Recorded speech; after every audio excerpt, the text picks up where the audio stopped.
Hello guys. आज से हम इंटीग्रेशन पढ़ेंगे और ये इंटीग्रेशन के लिए कंसेप्चुअल सीरीज होगा। ये प्लेलिस्ट में आपको इंटीग्रेशन का सब कंसेप्ट समझ में आ जाएगा। तो शुरू करते हैं। तो इंटीग्रेशन क्या है, और इंटीग्रेशन से हम क्या कैलकुलेट कर रहे हैं। कैलकुलेट क्या कर रहे हैं हम, इंटीग्रेशन निकाल रहे हैं, मतलब क्या कैलकुलेट कर रहे हैं ये जानते हैं। चलो एक एग्जांपल ही ले लेते हैं, ठीक है। तो हमारा कर्व ऐसा है, मैं सिंपल सा कर्व लेता हूँ, ठीक है। ये कर्व है, ये इसको नाम देता हूँ मैं जनरल एफ एक्स नाम देता हूँ इसको। एज ये इनपुट क्या लेगा, एक्स लेगा और ये एफ एक्स होएगा, ठीक है। तो एक्स इनपुट लेगा और कुछ वैल्यू देगा ये, और इस तरह से हम कर्व प्लॉट करेंगे तो ये एफ एक्स हो जाएगा, ठीक है। इसका नाम एफ एक्स रख देते हैं। तो हम इंटीग्रेशन में क्या करते हैं ना कि पहले dx का मतलब समझते हैं, ठीक है। dx का मतलब समझते हैं। dx का मतलब क्या है कि हम अगर देखो, dx का मतलब एक पॉइंट से दूसरा पॉइंट घटाना, और जो दो पॉइंट क्या होना चाहिए, बहुत नज़दीक होना चाहिए, ये होता है dx। अभी अभी दिखाता हूँ मैं। ये है पॉइंट, एक पॉइंट है, ये है दूसरा पॉइंट, ठीक है। इसको हम क्या कहते हैं, x1 कह देते हैं, इसको हम क्या कह देते हैं, x2 कह देते हैं। dx क्या होगा, अगर हम इधर से इधर जा रहे हैं, ये मैं मतलब समझाऊंगा, इधर से इधर जाना मतलब कहाँ काम आएगा। अभी अभी आप समझ लीजिए कि हम इधर से, हम ए से बी तरफ दायां राइट तरफ जा रहे हैं, ठीक है। ए पॉइंट से बी पॉइंट तक हम राइट की तरफ जा रहे हैं। अगर हम राइट की तरफ जा रहे हैं, हम इधर की तरफ जा रहे हैं, ठीक है, तो x1 से x2 बड़ा होगा, राइट। x2 हम हमेशा x हम हमेशा क्या करेंगे, हम जिधर के डायरेक्शन में जा रहे हैं ना, अगर हम यही dx, अगर हम यही dx इंटीग्रेशन निकालने के लिए यूज़ कर रहे हैं, अगर हम लेफ़्ट से राइट की तरफ जा रहे हैं तो राइट की पॉइंट से लेफ़्ट की पॉइंट घटाएंगे।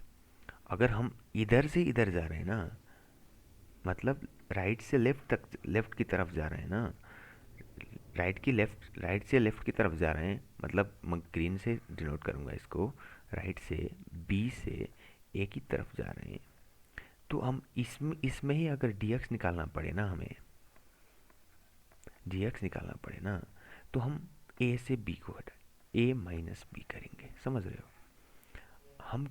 हम लेफ्ट से राइट की तरफ जा रहे थे, तो पहले x1 आया, फिर x2 आया, तो चेंज इन x क्या हुआ, x2 माइनस x1 हुआ। लेकिन हम अगर राइट से लेफ्ट की तरफ जा रहे हैं, तो पहले x2 आया, फिर x1 आया, तो चेंज इन x क्या हो गया, dx मतलब चेंज इन x होता है, ठीक है। x1 माइनस x2 हो गया, समझ रहे हो, x1 माइनस x2 हो गया। तो हम तो हम क्या कह रहे हैं, फिर ये फिर बनाएंगे हम। क्या कह रहे हैं कि भाई हमारा ये dx ऐसा चीज, dx का मतलब क्या है कि भाई चेंज इन x होता है। इसका मतलब क्या होता है, चेंज इन x होता है। अगर आप लेफ्ट से राइट की तरफ जा रहे हो और x1 पॉइंट पहले मिला और x2 पॉइंट उसके बाद मिला, लेफ्ट से राइट जा रहे हो, तो चेंज क्या हो गया, x1 पहले मिला था, x2 बाद में मिला है, तो चेंज क्या हो गया, x2 माइनस x1 आपका चेंज हो गया। लेकिन अगर आप इसी में राइट से लेफ्ट की तरफ आ रहे हैं, तो आपको पहले मिला है क्या, आपको पहले मिला कौन सा है, x2 मिला है।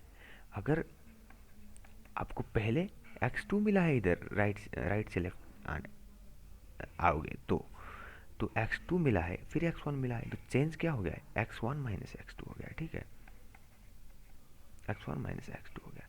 तो dx निकालने का तरीका पता चल गया आपको, ठीक है। तो अब हम क्या करेंगे, एक्चुअल इंटीग्रेशन क्या निकाल रहे हैं अब समझ सकते हैं, अब समझने में आसान हो जाएगा हमें, ठीक है। तो हम क्या करते हैं कि भाई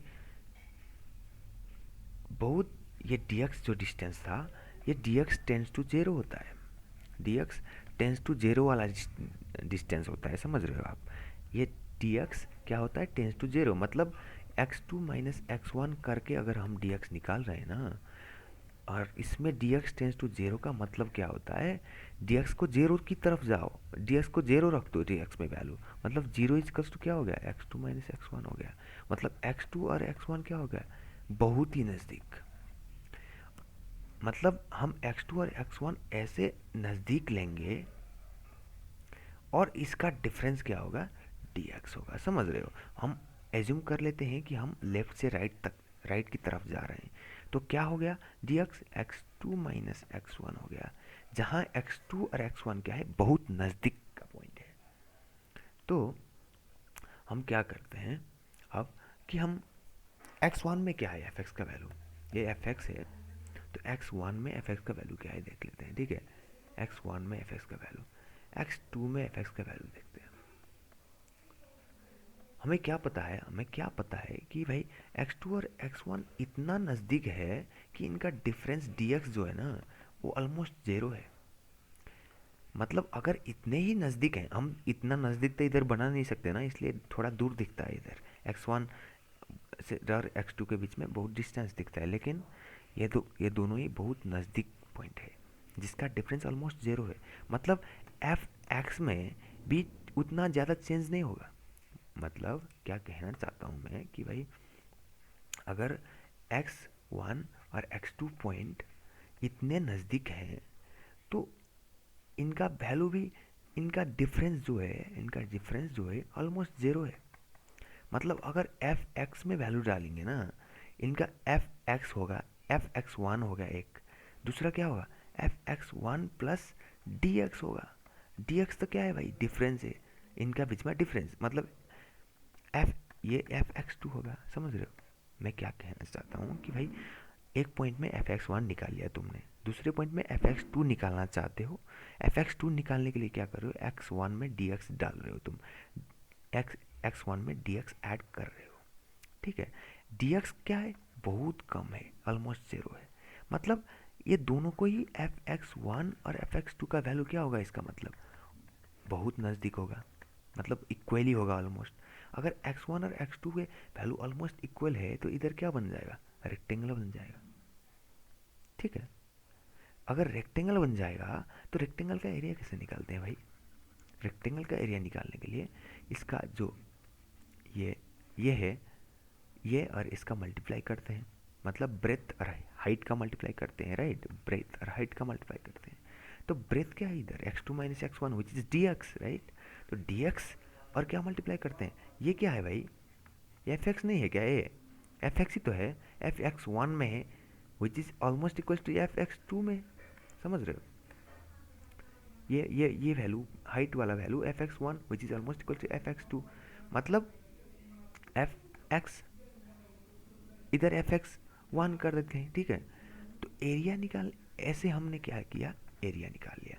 अब हम क्या करते हैं कि इस टोटल कर्व के अंदर का एरिया क्या होगा, मतलब ये इस रेक्टेंगल का इस छोटा एक्स वन और एक्स टू के बीच में जो रेक्टेंगल बना हुआ है, इस रेक्टेंगल का एरिया से हम क्या करने की कोशिश कर रहे हैं कि टोटल कर्व का अंदर का एरिया क्या है अप्रोक्सीमेट करने की कोशिश कर रहे हैं, ठीक है? तो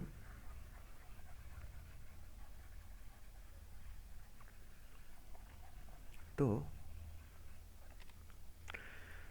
तो हम क्या करते हैं कि भाई इस टोटल कर्व के अंदर के एरिया निकालने के लिए हम ये छोटे छोटे रेक्टेंगल्स के एरिया सबके जोड़ देते हैं, एरिया ये जोड़ देते हैं, ठीक है? ये सब रेक्टेंगल्स में डिवाइड करेंगे और इन सबको जोड़ देंगे, इन सबको जोड़ देंगे तो टोटल एरिया निकला कि नहीं हमारा, निकला। यही तो इंटीग्रेशन है। तो हम कैसे दिखाते हैं, इसको दिखाने में कैसे दिखाते हैं, टोटल एरिया जो कर्व के अंदर है, कर्व और एक्स एक्सिस और वाई एक्सिस के बीच में जो एरिया बना है, उसको कैसे निकालते हैं कि भाई किसी भी पॉइंट में तुम डी एक्स निकालो, ठीक है? दो पॉइंट के बीच, दो नज़दीक वाले पॉइंट के बीच में डी एक्स निकालो और मल्टीप्लाई करो किससे, एफ, उसी पॉइंट में एफ एक्स, उसी पॉइंट में एफ एक्स का वैल्यू से मल्टीप्लाई करो। और ऐसे रेक्टेंगल्स के एरिया, छोटे छोटे रेक्टेंगल्स, छोटे रेक्टेंगल्स, ये क्या है, छोटे रेक्टेंगल्स, छोटे रेक्टेंगल्स के एरिया सब जोड़ो तुम। अब ये छोटे छोटे रेक्टेंगल्स जोड़ना, इस ये दिखाता है, समझ रहे हो, ये क्या दिखाता है, छोटे छोटे रेक्टेंगल्स को जोड़ दो, छोटे छोटे रेक्टेंगल्स सबको जोड़ दो, जोड़ दो। मतलब ये साइन है, ये साइन है जोड़ने, ये समेशन वाला साइन होता था ना पहले, ऐसा ही साइन है। ये क्या सिग्निफाई करता है कि भाई जोड़ दो सबको, ये जो भी रेक्टेंगल्स थे तुम्हारे, छोटे छोटे रेक्टेंगल्स, सबको जोड़ दो। सबको जोड़ोगे तो क्या निकलेगा भाई, एरिया अंडर द कर्व, ये इस कर्व के अंडर के एरिया आ गया कि नहीं, यही तो है इंटीग्रेशन। तो इंटीग्रेशन का फॉर्मूला क्या होता है कि भाई एरिया निकालना है तुम्हें, तुम सब जोड़ दो, क्या जोड़ दो भाई, एफ एक्स डी एक्स जोड़ दो। एफ एक्स डी एक्स क्या होता है भाई, डी एक्स मतलब दो छोटे डिफरेंस, छोटे दो नज़दीक वाले पॉइंट के डिफरेंस होता है, और उस डिफरेंस और उसी पॉइंट में एफ एक्स का वैल्यू, एफ एक्स का वैल्यू निकालो और दोनों का मल्टीप्लाई करोगे तो उसका छोटा वाला रेक्टेंगल का एरिया निकल गया, छोटा वाला रेक्टेंगल एरिया सब जोड़ोगे, इस साइन का मतलब वही है, तो जोड़ोगे तो तुम्हें टोटल कर्व के अंदर का एरिया आ गया। ठीक है, अब हम देखेंगे क्या क्या है, क्या है एरिया ही देता है, क्या ये एक्चुअल एरिया देता है या कुछ रिजल्टेंट एरिया देता है, ये देखेंगे हम। ठीक है, ये देखेंगे हम, अब देखेंगे क्या कि भाई ये सच में टोटल एरिया देता है या क्या देता है, या रिजल्टेंट एरिया देता है, ये हम देखेंगे। ठीक है,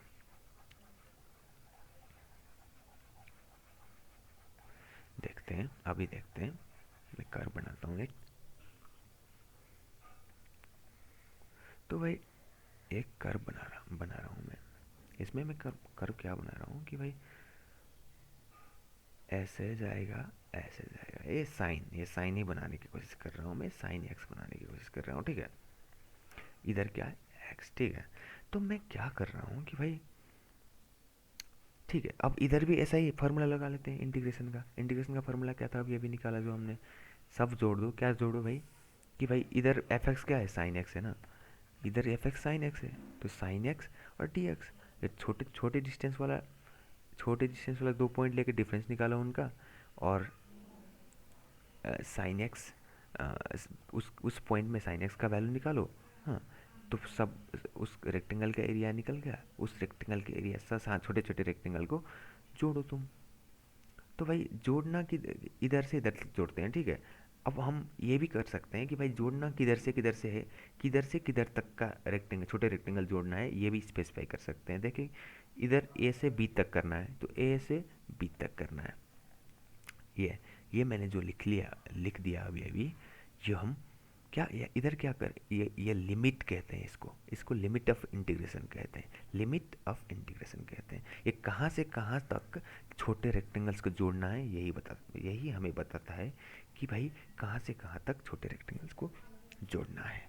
तो अभी ए से बी तक हम छोटे रेक्टेंगल्स को जोड़ेंगे, किस फंक्शन के अंदर के छोटे रेक्टेंगल, साइन एक्स के अंदर के। ठीक है, तो भाई देखिए, हम अब इधर देखो, ये मैंने कहा था ना, अगले अगले अगले एक्सप्लेनेशन में क्या कहा था कि हम कहाँ से कहाँ तक, लेफ्ट से राइट तक जाएंगे या राइट से लेफ्ट तक जाएंगे, कहा था ना, यही कह रहा था मैं, लिमिट की बात कर रहा था मैं।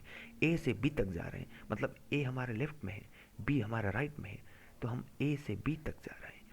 अगर हम ए से बी तक जा रहे हैं ना, तो हमारा डी एक्स क्या होगा बताओ, हम एक्स वन ए होगा तो एक्स टू ए होगा, तो राइट वाले पॉइंट से हम क्या घटाएंगे, लेफ्ट वाले पॉइंट को घटाएंगे। क्यों भाई, क्योंकि हम लेफ्ट से राइट तक जा रहे हैं। अगर लेफ्ट से राइट तक जा रहे हैं तो पहले हमें एक्स वन मिलता है, फिर हमें एक्स टू मिलता है, तो चेंज क्या होगा, X two minus X one होगा, तो हमें डी एक्स क्या होगा, ऐसे पता चल गया। ठीक है, लेकिन हमें क्या पता है कि भाई एक्स की वैल्यू तो इधर जाते हुए बढ़ता है, राइट जाते हुए एक्स का वैल्यू तो बढ़ता है, मतलब X two minus X one क्या होगा, पॉजिटिव होगा ना ये तो। ठीक है, X two minus X one का वैल्यू क्या होगा, पॉजिटिव होगा। एफ एक्स का वैल्यू, अब हम क्या जोड़ रहे हैं, हम देखो भाई, हम जोड़ क्या रहे हैं, लेफ्ट साइड में देखो, ए से बी तक छोटे रेक्टेंगल्स को जोड़ रहे हैं। छोटे रेक्टेंगल्स कौन बना रहा है भाई, साइन एक्स और डी एक्स का मल्टीप्लिकेशन छोटा रेक्टेंगल्स बना रहा है, ठीक है। तो छोटा रेक्टेंगल्स भाई, अगर हम पॉजिटिव पॉजिटिव वाला छोटा रेक्टेंगल्स जोड़ेंगे तो भाई पॉजिटिव ही आएगा, ठीक है। अगर नेगेटिव नेगेटिव वाला छोटे रेक्टेंगल्स को जोड़ेंगे तो भाई नेगेटिव ही आएगा।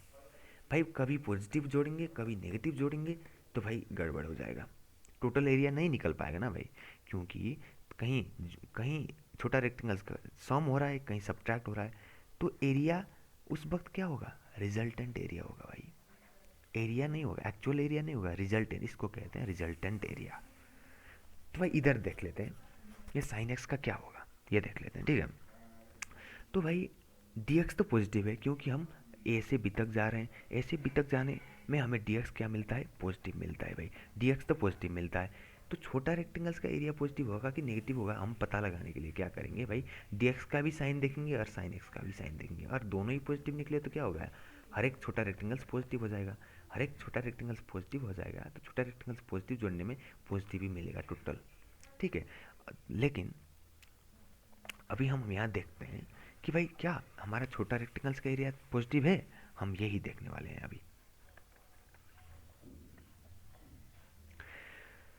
तो इधर तो एफ साइन एक्स का वैल्यू पॉजिटिव है, देखो साइन एक्स का वैल्यू पॉजिटिव है, हम इंटीग्रेशन में क्या जोड़ रहे हैं, साइन एक्स और डी एक्स का मल्टीप्लिकेशन को हम जोड़ रहे हैं, ठीक है, छोटा रेक्टेंगल्स का एरिया जोड़ रहे हैं।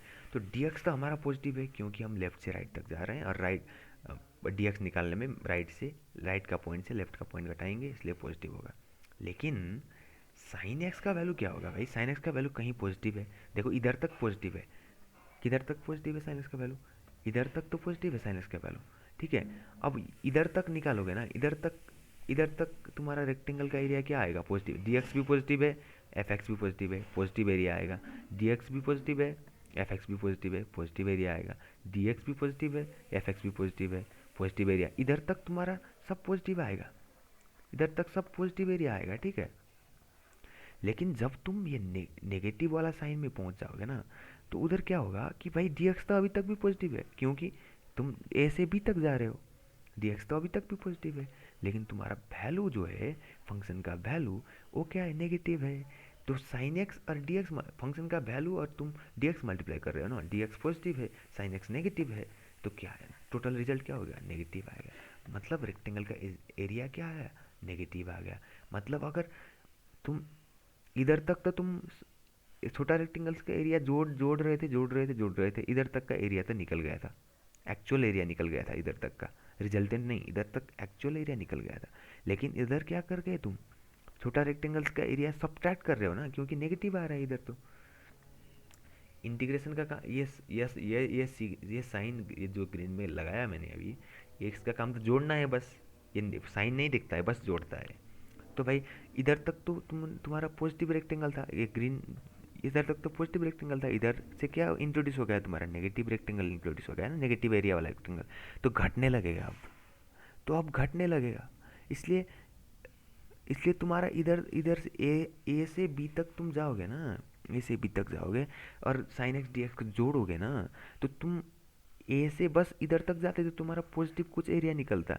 लेकिन तुम ए से बी तक गए, ए से बी तक जाने में क्या हो गया कि तुम्हारा नेगेटिव वाला एरिया ऐड हो गया, नेगेटिव वाला एरिया भी, रेक्टेंगल का एरिया भी ऐड होने की वजह से तुम्हारा क्या हो गया, इधर तक आते हुए तुम्हारा ये समेशन क्या हो गया, जीरो जीरो हो गया। और तुम अगर ए और ए को रखोगे जीरो और बी को रखोगे 2 पाई, तो 0 से 2 पाई तक जोड़ोगे ना ये सब छोटे रेक्टेंगल्स, तो तुम्हारा क्या हो गया, एरिया जीरो आ जाएगा, इंटीग्रेशन क्या आ जाएगा, जीरो आ जाएगा। तो मतलब लेकिन तुम्हारा एरिया तो एक्चुअल में जीरो नहीं है ना, हेंस तुम्हारा एरिया तो एक्चुअल में जीरो नहीं है, लेकिन रिजल्टेंट एरिया जीरो आ गया ना इसमें, इंटीग्रेशन में। इसलिए तुम्हें एक्चुअल एरिया नहीं देता है इंटीग्रेशन, क्या देता है, रिजल्टेंट एरिया देता है। अगर तुम्हारा कहीं नेगेटिव है ना एरिया, तो वो घट जाएगा, पॉजिटिव एरिया है तो जुड़ जाएगा, ऐसा है, ठीक है। तो नेगेटिव एरिया किस किस सिचुएशन में आता है ये देखते हैं, ठीक है। नेगेटिव एरिया बस किस किस सिचुएशन में हम नेगेटिव एरिया निकाल सकते हैं इंटीग्रेशन करके, नेगेटिव एरिया किस किस सिचुएशन में आता है ये देखते हैं, ठीक है। तो भाई देखो, मैंने अभी अभी तुम्हें क्या कहा कि भाई हम अगर सपोज सपोज देखो क्या क्या करते हैं कि भाई सपोज मैं इधर से इधर तक आ रहा है, इस बार मैं बी से ए तक गया, इंटीग्रेशन क्या है मेरा, बी से ए तक इंटीग्रेशन कर रहा हूँ, मैं जोड़ रहा हूँ, क्या जोड़ रहा हूँ, वही एफ एक्स और डी एक्स जोड़ रहा हूँ। मैं किस डायरेक्शन में जा रहा हूँ, देखो भाई मैं किस डायरेक्शन में जा रहा हूँ इस बार जा रहा हूँ मैं बी से ए तक, बी से ए तक जाऊँगा तो क्या होगा भाई, मेरा पहले मुझे x2 मिलेगा, फिर x1 मिलेगा, राइट। तो मैं मेरा चेंज क्या हो जाएगा, x1 माइनस एक्स हो जाएगा। x1 माइनस एक्स अगर मेरा चेंज है, x1 तो छोटा है ना भाई x2 से, मतलब ये तो dx का वैल्यू तो नेगेटिव आ जाएगा भाई।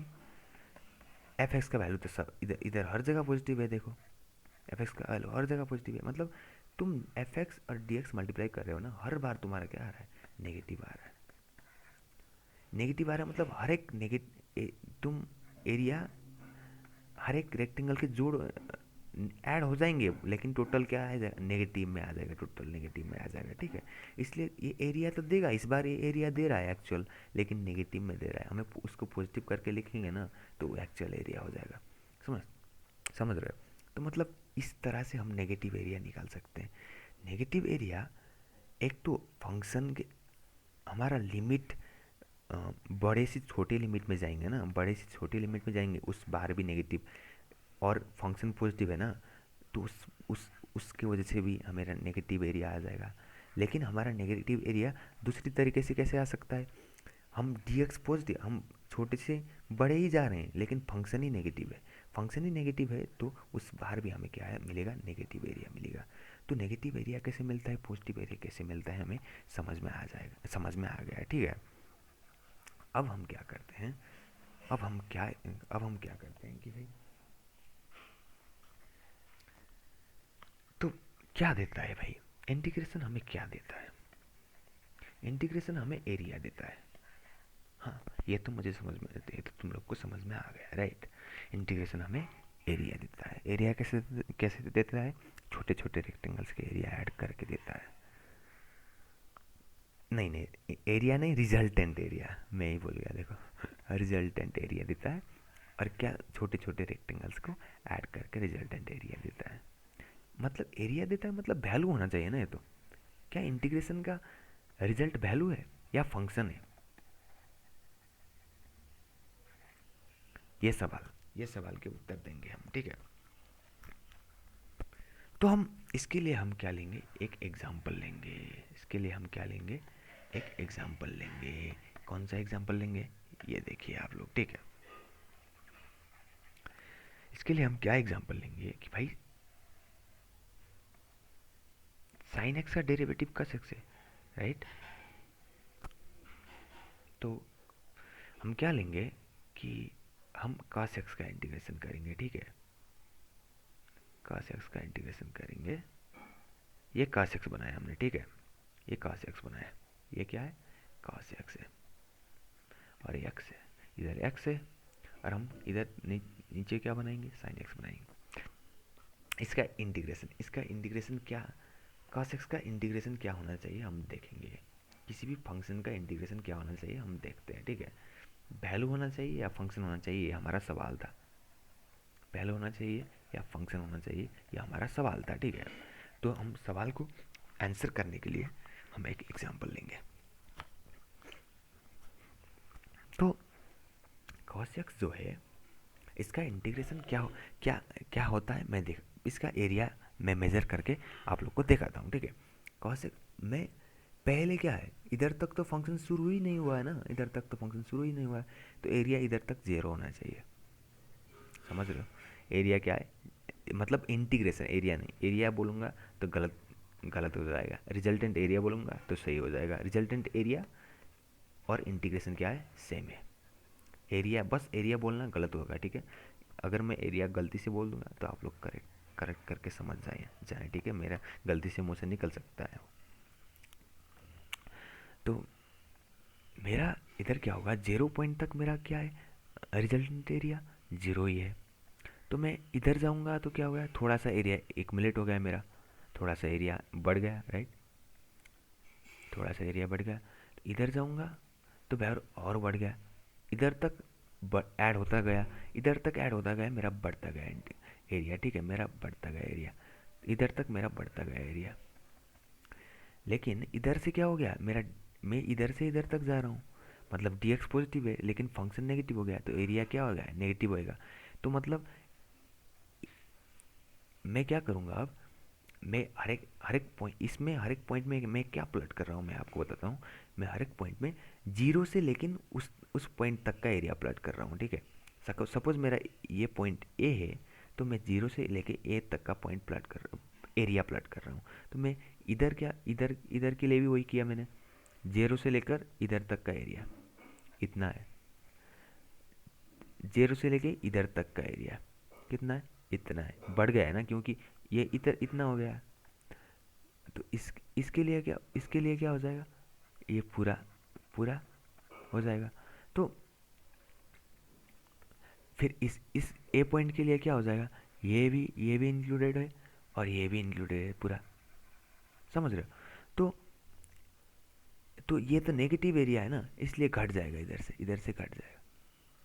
फिर ये भी इस पॉइंट तक का कितना एरिया है, जीरो से लेके इस पॉइंट तक का एरिया, रिजल्टेंट एरिया कितना है, ये पूरा, और ये नेगेटिव, ये थोड़ा सा नेगेटिव एरिया, मतलब इससे इससे और घट रहा है, क्योंकि ये इधर नेगेटिव ही नेगेटिव है, इधर तक क्या होगा, घटेगा, इधर तक घटेगा, और इधर इधर इधर तक में क्या हो जाएगा, जीरो हो जाएगा पहले, इधर तक और घट रहा है और नेगेटिव एरिया ऐड हो रहा है, तो मतलब नेगेटिव में जाएगा, समझ रहे हो, नेगेटिव में जाएगा। इधर तक क्या हो जाएगा, इधर तक मैक्सिमम नेगेटिव में पहुंच गया है, क्योंकि इधर से पॉजिटिव होने लग गया एरिया, 0 पॉइंट से लेके इधर तक, तो क्या हो जाएगा, इधर तक का एरिया क्या है, ये पॉइंट दे रहा है, ठीक है, इधर तक जीरो से लेके इस B point, suppose this is B point, तो जीरो से लेकर बी पॉइंट का एरिया क्या है, ये पॉइंट दे रहा है, ठीक है, ये फंक्शन दे रहा है, इतना है वैल्यू।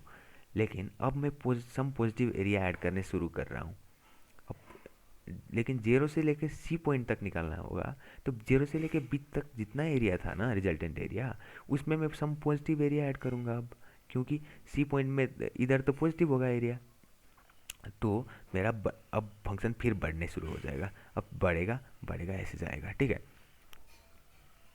तो मैंने क्या किया कि हर एक पॉइंट में मैंने क्या प्लॉट किया कि भाई ओरिजिनल फंक्शन में जीरो से लेकर उसी पॉइंट तक कितना एरिया है वो प्लॉट कर रहा हूँ मैं, यही इंटीग्रेशन है।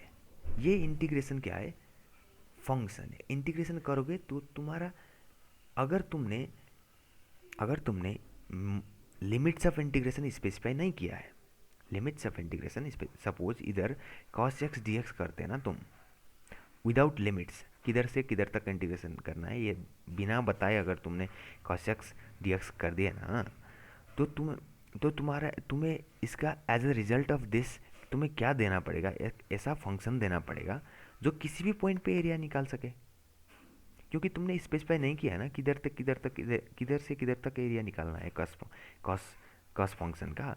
तो तुम्हें जनरल फंक्शन देना पड़ेगा जो जिधर का भी एरिया निकाल सके, कॉस फंक्शन के अंदर जिधर का भी एरिया निकाल सके, ऐसा फंक्शन देना पड़ेगा ना। तो हम तो उस वक्त ना ऐसे बिना लिमिट दिए हुए स्पेसिफाई किया हुआ इंटीग्रेशन को हम इनडिफिनेट इंटीग्रल कहते हैं, इनडेफिनेट इंटीग्रेशन कहते हैं। क्यों, क्योंकि भाई डेफिनेट नहीं है, लिमिट डेफिनेट नहीं है। लिमिट दिया होता तो डेफिनेट होता, इधर से इधर तक एरिया निकालना है ये पता होता, और उसका वैल्यू निकलता, एज अ रिजल्ट वैल्यू निकलता उसका। लेकिन हमें लिमिट नहीं दिया है, इनडेफिनेट है लिमिट, तो मतलब हमें ऐसा फंक्शन देना चाहिए एज अ रिजल्ट जो एरिया ही देगा, लेकिन किसी भी पॉइंट तक का एरिया दे सकता है। जैसे कि अगर हमें cos x दिया होता और इंटीग्रेशन कर कहा होता, तो हमें ऐसा फंक्शन देना पड़ेगा जो फंक्शन किसी भी पॉइंट तक का एरिया निकाल सके। जैसे कि अगर हमने इस फंक्शन में ये फंक्शन एरिया देता है ना, इस फंक्शन, ये ऊपर वाला फंक्शन का नीचे वाला फंक्शन एरिया देगा, राइट। तो हम किसी भी पॉइंट देंगे, हम एज ए इनपुट नीचे वाला फंक्शन में किसी भी पॉइंट देंगे तो ऊपर वाला फंक्शन का एरिया देगा, उस पॉइंट तक ही का एरिया देगा ना ये।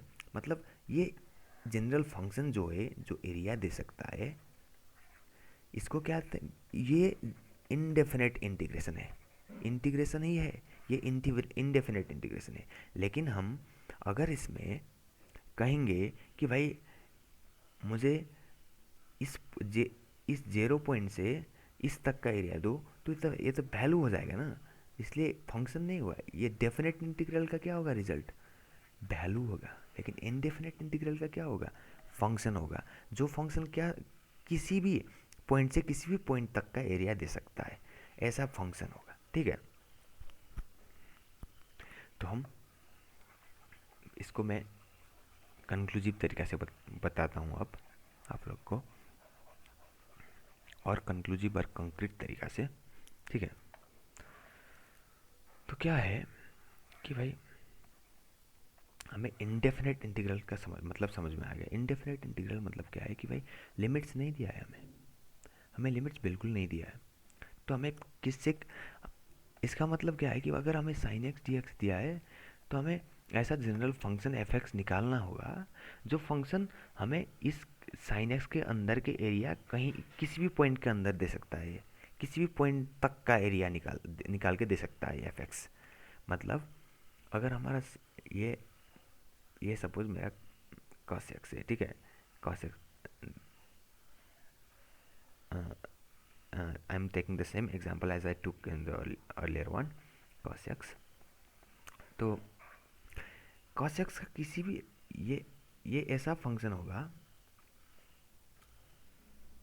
ये इंटीग्रेशन ऑफ cos x ना, इधर integration of cos x dx रखूँगा मैं, इधर मैं integration of cos x dx plot कर रहा हूँ, ठीक है।